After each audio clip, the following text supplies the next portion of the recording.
world of English. Learn and listen well. Chapter 1. A Strange Message. Otto Leidenbrock is the famous professor of geology at the University of Hamburg, in Germany. He is also my uncle. He is 65 years old, not very tall, with grey hair. He wears small round gold glasses that make him look very serious. I'm Axel. I'm only 19 and the professor's personal assistant. I watch my uncle very carefully when he works. That's why I know so much about our planet, Earth. My uncle, the professor, is a hard worker. He spends most of his day in his laboratory at the university, so he never comes home before 2 o'clock for lunch. But yesterday, he came home very early. This surprised Martha, our cook. The poor old girl did not have the lunch ready and she was a little upset. "Professor, you're early." "Never mind, Martha. I don't want lunch today. "But, Professor, you must eat." The professor looked excited.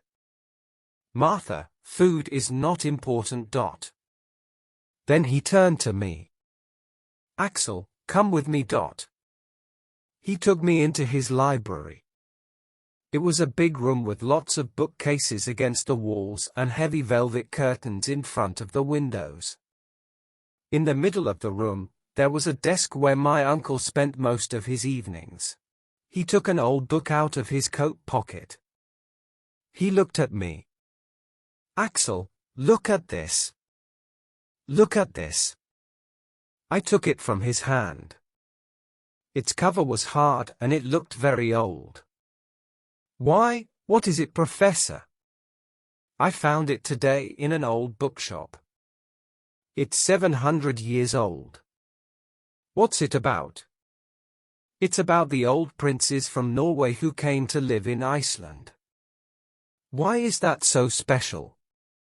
He smiled and said, "Because it is written in a language that no one uses anymore." I opened the book and saw strange letters from a strange alphabet. I did not understand any of it. I turned its yellow pages and a piece of paper fell out of the book onto the floor. The professor jumped on it. "What's this?" It was an old yellow piece of paper with the same strange letters on it. The professor knew many languages, but he could not read this old language from Iceland. He took a thick book from one of the shelves. It was a dictionary for all the old languages in the world which people do not speak today. Then, he gave me a piece of paper and a pencil. "Axel, write down these letters as I read them to you." The professor read each letter to me and I wrote them down. When we finished, this is what they said. "Go into the volcano at Snæfellsjökull. Before the 1st of July, the sun will show you the way to the center of the earth. Make this journey. It is fantastic." The name under this strange message was Arne Saknessem. Arne Saknessem. I don't believe it. Who's she? He was a famous scientist. He wrote many strange things about the earth, but no one believed him. They said he was crazy. This must be the answer to the things he said. He left this piece of paper in the old book for someone to find. Do you understand, Axel, how lucky we are? Then, he turned to the library door. "Martha." I couldn't understand any of the things my uncle said. "What do you mean, we?" Martha opened the door to the library. "Did you want me, sir?" "Yes, Martha. I want you to buy us 2 train tickets to Denmark. Master Axel and I are going to Iceland. This was the biggest surprise of my life. "What? Uncle, I can't go. The professor looked at me calmly. "You can and you will.